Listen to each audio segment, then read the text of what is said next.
Sí, por eso se escucha y no Muy toca. rápido. Ninguno de nosotros se preparó para este momento. Claro, Vamos eso no lo vamos a mirar. poner en el No, tren. lo vamos a recortar, que se tranquilo. Claro, Dale. sí. Bueno, si se puede presentar, por favor. Bueno, soy Guillermo Rodríguez, profesor de Educación Física, 52 años. ¿Qué más hago más? Sí, ¿de qué trabaja? Soy profesor de Educación Física. Trabajo en dos Sí. escuelas estatales, en una primaria y un jardín, y en el secundario Laura del Padre Mario. ¿Con quién vive? Estoy viviendo con mi pareja y con mi perro. Ah, más lindo. Bueno, me alegro que esté bien. Pero ahora vamos a hacer preguntas más referidas hacia el 2001, ¿no? El antes y luego en el periodo, ¿sí? Hacia el año 1999 gobernaba Carlos Menem. ¿Qué se decía de él en aquel entonces? A ver, déjame. Era raro lo que pasaba. Por un lado, había mucha gente que ya se le había puesto en contra, digamos. Todo lo que había sido el primer gobierno se fue derrumbando a partir del segundo, pero todavía había mucha gente que lo sostenía, lo sigue sosteniendo, pero digamos que la imagen ya venía cayendo y bastante. Sí, eso se notaba, ¿no? En la gente. Sí, se notaba más que nada en la calle, con lo que se veía, digamos, alto crecimiento del desempleo, crecimiento de la pobreza, cierre de fábricas, y bueno, eso hizo que la imagen de él vaya cayendo. Claro. Y en ese periodo de elecciones, luego de Carlos Menem, ¿usted a quién votó? Yo en ese momento voté a la Alianza de la Rúa. ¿Por qué? ¿Por qué? Y hay varios motivos. Primero, yo vengo de familia radical, Ajá. o sea que ya de chiquito venía con el chip de radicales, bueno, de la Rúa era radical. Pero por otro lado, yo cuando fue reelegido Menem, voté al Frepaso, Sí. porque creí en varias personas que estaban en el Frepaso. Te puedo hablar de Chacho Álvarez, te puedo hablar de Graciela Fernández Mejide. Se había puesto para presidente Bordón, que nadie, hoy por hoy, no sé ni dónde estará, pero bueno, sabemos que atrás de él venía otra gente que a mí me parecía interesante. Entonces yo voté a la Alianza, pero más pensando en el Frepaso que en el radicalismo. Claro. Claro. ¿Y en aquel entonces trabajaba de docente o no? En aquel entonces trabajaba de docente, estaba trabajando en la escuela del Padre Mario, Sí. en secundario y en terciario. Después trabajaba en Capital, en el 99 todavía trabajaba en una escuela Capital.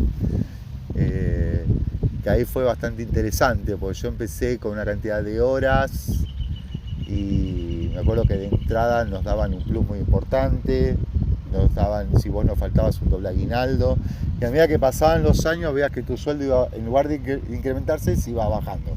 Claro. Porque nos iban sacando todos esos premios que tenían, nos los iban sacando año a año. Y en el 99 ya casi que ni valía la pena trabajar ahí.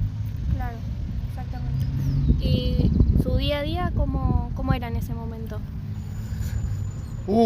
Año 99 fue... 98, 99 fueron bastante movilizantes por cuestiones personales y cuestiones de trabajo. Bueno, en ese momento yo me volví sostén de mi familia. Mi viejo ya había quedado sin trabajo, si bien, bueno, hizo lo que hicieron un montón de gente que quedó sin trabajo en ese momento, que con la indemnización o se compraba un auto, lo hacía remis, o se ponía al kiosco. Mi papá se puso una bicicletería, porque la vida tenía bicicletería. Tuvo bastante piola, porque eso dentro de todo aguantó. Y bueno, me dio como que yo era sostén de mi familia, si bien estaban mis hermanos también, pero yo era el único soltero en ese momento. Y al mismo tiempo le habían diagnosticado un cáncer a mi mamá, o sea que era una época muy convulsionada de todos lados. Ver que no te alcanzaba la plata, ver cómo hacías, y por otro lado, bueno, toda esa situación familiar, ¿no? Claro. Sí. Ya adentrándonos a lo que vendría a ser la crisis del 2001, ¿verdad? Uh-huh. Explíquenos cómo usted la vivió, cómo usted la vivenció.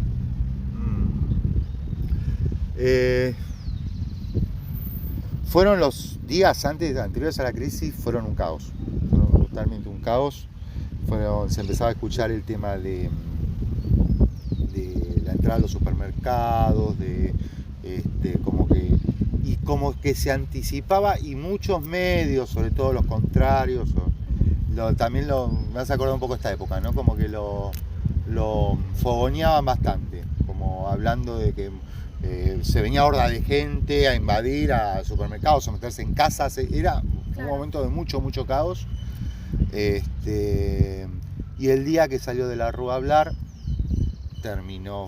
fue la gota que rebalsó, digamos, como que ya habían tirado el querosén y él puso el fosforito, ¿viste? Porque el discurso que dio fue un discurso completamente frío, completamente alejado, y hizo que la gente reaccionara peor. Ahí fue cuando, autoconvocados, se fueron todos a la plaza, ya a pedir la renuncia.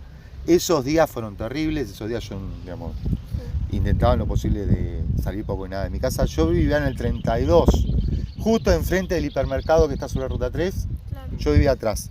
Y estábamos siempre a la expectativa de ver cuándo iban a entrar en ese hipermercado. Veías que la gente se iba acumulando en la puerta y una noche lograron entrar. Y nosotros viendo desde el otro lado, desde la terraza, viendo la cantidad de gente entrando en ese supermercado, tratando de llevarse lo que encontraba. Pero bueno, tratando de salir lo menos posible. Y aparte esto, estaba fogoneado como que nada, que iban a prender fuego las casas, que iban a matar a todo el mundo. Claro, mucho miedo. Mucho miedo inculcado desde los medios y también, bueno, por lo que se veía. Pues veía lo que pasaba en Plaza de Mayo, bueno, destrozaron todo. Nada, fue muy caótico esa vez.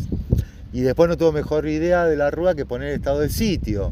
Claro. Lo cual, en lugar de calmar, fue peor. Supuestamente el estado de sitio te obliga a vos a quedarte en tu casa, a no poder circular más de 3 personas, a no poder manifestarte, y generó todo lo contrario. Y ahí fue cuando se vino toda la hecatombe, que bueno, que de la Rúa se tuvo que ir. Retomando a lo que bien serían las crisis familiares que se vivieron en esta época, ¿verdad? ¿Cómo se sentía la falta de dinero? ¿Cómo era pagar los impuestos, comprar la comida al día a día, etcétera? Digamos, yo dentro de todo éramos clase media, costaba un montón, obviamente, llegar a fin de mes, entre más o menos lo que estaba haciendo mi papá en su negocio, lo que estaba haciendo yo y un poco lo que podían aportar mis hermanos, más o menos le íbamos zafando. Pero sí, por ejemplo, yo cuando empiezo en el año 2000, empiezo a trabajar en una escuela estatal de una zona bastante carenciada. Encima yo venía bastante mal acostumbrado, venía de colegio privado, trabajando en colegios privados, donde mal que mal, si bien se iba notando que había chicos que iban dejando, pero mal que mal todavía yo estaba dentro de la burbuja, ¿no? Cuando entro en la escuela estatal es cuando caigo, de ver chicos que venían solamente a comer, que eran, no sé, 5 grados de temperatura, había chicos que venían con ojotas y remera. Ahí donde yo realmente caigo en la gravedad del asunto. Te puedo estar hablando del año 2000. El año 2000 yo empecé a trabajar en el Estado. Y nosotros, bueno, más o menos la veníamos piloteando. Un poco lo que está acostumbrado el argentino, ¿no?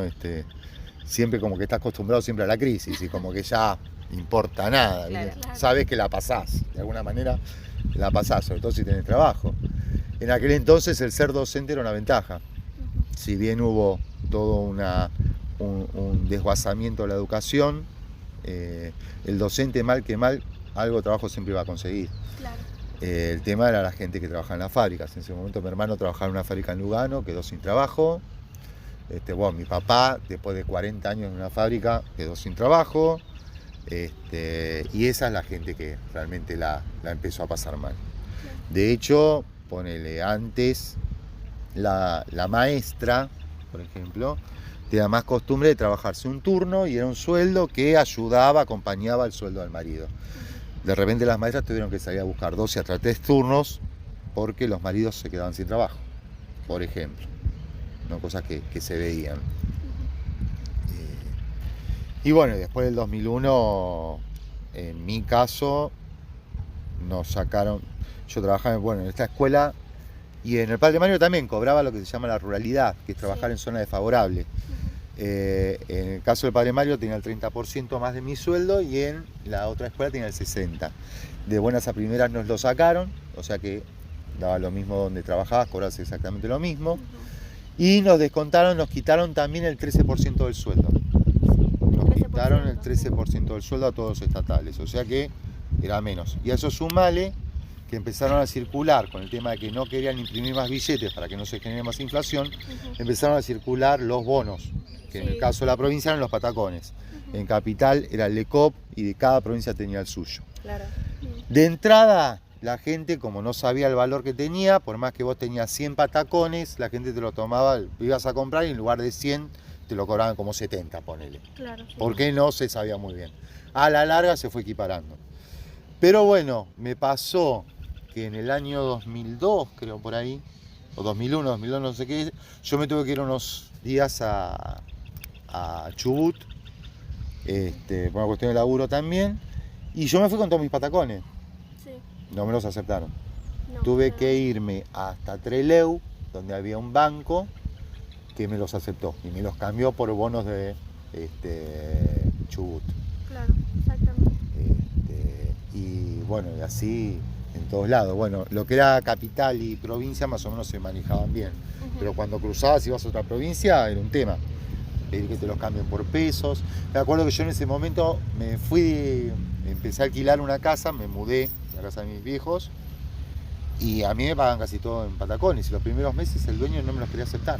Claro, sí, sí. Digamos que era como una medida que confundía a la población en general, ¿no? La implementación de los patacones. Claro, ¿no? Uno no sabía muy bien lo que valían, uno sentía que bueno, que lo estaban jodiendo en ese sentido, porque volvemos a lo mismo. A mí me daban un billete de 100 patacones que según el gobierno que valía a 100 pesos y cuando ibas a los negocios resulta que o no te los aceptaban o te los aceptaban por menor cantidad. Claro. Por confusión. Eso a la larga, al ver que había tanto patacón y tan poco peso, se fue equiparando solo, pero el primer tiempo fue difícil. Bien, retomando los estallidos sociales, ¿sí? Con respecto a los saqueos, ¿qué opinión le merece? ¿Los presenció? ¿Qué opina usted sobre que la represión se dirigió más a los manifestantes que a los actos de saqueo? Por empezar, yo nunca voy a ni aceptar ni a convalidar una acción violenta de tipo saqueo. Claro, exactamente. Por otro lado, si yo hubiera sido en ese momento un padre de familia con 4 pibes y no tener que llevarle algo a la mesa, no sé qué hubiera hecho, ¿no? Siento que por un lado también fueron fogoneados por cierta oposición, que no sé cuál, la oposición en ese momento era el peronismo, pero no puedo decir fue el peronismo. Claro. Pero sí siento que fue fogoneado desde varios lugares. Yo me acuerdo de programas de televisión donde lo fogoneaban de alguna manera. Y bueno, y en cuanto a la represión, lo que pasó en la plaza, digamos, estamos hablando de una cantidad de muertos, ahora no me acuerdo bien cuántos fueron, pero... Sí. Y la represión, yo caí en la plaza y llegó un momento que salí corriendo cuando empezaron los estruendos, Claro. los gases lacrimógenos, porque no, acá sale gente muerta. Sí. Y de hecho pasó. Entonces yo creo en el derecho a manifestarse, totalmente, en el derecho a decir, bueno, hasta acá llegamos, pero no con ningún tipo de acto de violencia, ni desde lo que son las Fuerzas Armadas, digamos que yo ya he vivido varias de esas, ni tampoco de la gente que se arma para... En estos días estamos viviendo situaciones bastante raras, Sí, ¿viste? verdad. Y bueno, que yo no las voy a sostener de ningún sentido, ni desde del gobierno ni desde la gente. Digamos, yo no las voy a apoyar nunca. Bien. Ahora para darle un cierre reflexivo a lo que bien sería la entrevista, ¿no? Usted, ¿a quién le atribuye la responsabilidad de la crisis? ¿Quién cree que se benefició y como sociedad, aprendimos algo? Responsable de la crisis, yo el primer responsable que voy a poner va a ser el presidente Menem, digamos. Creo que él impuso una economía de neoliberalismo que hizo que, bueno, se enriquecieran unos pocos, se vendiera lo poco que se tenía y que, bueno, que eso llevó a que la gran masa del pueblo cada vez perdiera menos derechos, digamos. De hecho, apuntaban también a quitarnos mucho más derechos. Hubo mucho negociado, digamos, mucho lobby, mucho lawfare. Bueno, digamos, como decía en aquella época, las joyas, se vendieron las joyas de la abuela, ¿no? De golpe, bueno, está bien, tuvimos un mejor servicio telefónico, por ejemplo, a lo que era Entel. Pero también a cambio de qué, ¿no? La década del 90 fue la década que yo, en ese sentido, bueno, junto con la del 2000, 2010 también, ¿no? Pero la del 90, que fue la década que agarró mis 20s, que bueno, cuando ustedes sean más grandes se van a dar cuenta que la década de los 20 es una década que ustedes no se la van a olvidar, porque son todos sus cambios. Yo te puedo estar diciendo de año a año cómo fue el trabajador fue perdiendo derechos, fue perdiendo posibilidades, cómo las fábricas se fueron cerrando, cómo de repente se abrieron las importaciones, lo que hizo que bueno, que la industria nacional tuviera una competencia totalmente desleal, porque lo que entraba de importado era sin ningún tipo de impuesto. Entonces, bueno, el pobre tipo de acá, para poder fabricar lo que sea, tenía que venderlo a un precio con el cual no podía ganar nada. Bueno, el desguace que fue la educación, lo que fue la Ley Federal de Educación, donde, bueno, de golpe en la SB 3 materias pasaron a ser una, y bueno, todo lo que fue ese desguace. Yo primero y principal, al primero responsable que voy a hacer va a ser Menem como la cabeza. Y después, bueno, todo el negociado que vino por detrás, ¿no? Que llevó a que, bueno, la población se empobreciera cada vez más. Ya sabemos este tipo de gobiernos a qué viene. Ya sabemos a qué viene. Lo que sí, bueno, Menem en ese sentido fue un gran estratega, porque cuando se presentó como todo lo contrario. Él era el caudillo que venía a salvar la Argentina. Y bueno, una vez que subió nos dimos cuenta que el tipo era ultraconservador, ¿no? Si aprendimos algo, y lamentablemente quiero decir, me cuesta decir que sí. Yo creo que hubo una sección de la población que pudo aprender algo. Pero viendo los tiempos que están pasando hoy, siento como que en algo fallamos nosotros en el sentido de enseñarle a las nuevas generaciones. Algo pasa con eso. Y de repente puede aparecer un grupo como Revolución Popular que no tiene idea de lo que pasó en el proceso, generando un tipo de violencia que fue la que de repente utilizaron, entre comillas, los militares para reprimir, matar y hacer un montón de negociados más. Entonces, no sé, algo pasa de nuestra generación que por ahí no supimos transmitir lo que se vivió tanto en el gobierno militar como en el gobierno, o lo que me tocó vivir a mí, en el gobierno menemista, ¿no? En la década menemista. Hoy yo no puedo entender que haya gente que diga que el mejor gobierno que tuvimos fue el de Menem. No tuvimos buenos gobiernos, vamos a ser sinceros, a todos los vamos a criticar, a todos les vamos a encontrar algo. Pero decir que un gobierno entreguista fue el mejor gobierno que tuvimos es porque supiste muy poco. O porque te beneficiaste mucho. Claro. ¿No? Entonces, hay algo ahí que me parece que falla, que no se llega a entender. A eso sumale todas las campañas desde los medios de comunicación, y esta cosa de que tenemos, que no sé si en otras partes del mundo será igual, pero siempre añoramos lo anterior. No me preguntes por qué, ¿viste? Yo me acuerdo en la época de Alfonsín había gente que decía que con los militares estábamos mejor. Claro. Con Menem que con Alfonsín. Pasó con el kirchnerismo, no, con Menem fue mejor. Y ahora hay gente que por ahí dice, con Macri estábamos mejor, digamos. Pero tiene que ver porque estamos viviendo otro momento. Claro. Entonces vos recordás algo, pero cuando te pones a profundizar realmente, bueno, no sé si estábamos tan mejor. Yo creo que los 4 años del macrismo hicieron mucho daño, en muchos sentidos, no solamente en el nivel económico. Claro. Creo que hizo un daño moral importante. Y que viene, yo creo, desde Menem. Eso, el sálvese quien pueda, yo me salvo, armar el negociado, que creo que dañó mucho. Así que bueno, gracias. No, de nada.